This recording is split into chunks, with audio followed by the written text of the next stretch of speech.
In this video, I'm going to show you how to change Squarespace template. Now, the first way to do this, and of course, kind of the only one as well right now, is to simply click on the edit button to basically edit your site.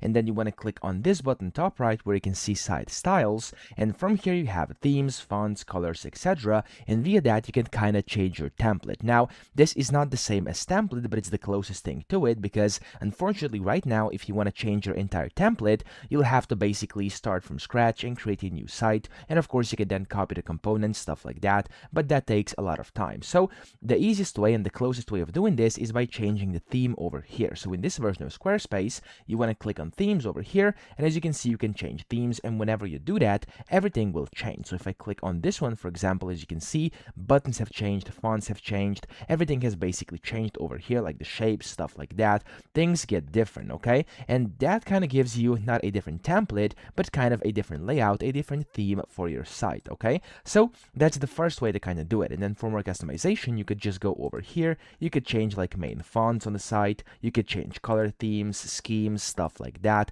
You could go and change buttons and everything regarding them, forms. And then you also have miscellaneous over here where you can change different animations. You have the option to change spacings, image blocks, etc. So that's the closest way to actually changing a template on an already existing site, and the only way to do it right now actually. So yeah, that's it. I hope this video helped you out. If it did, please subscribe to the channel and help me out as well.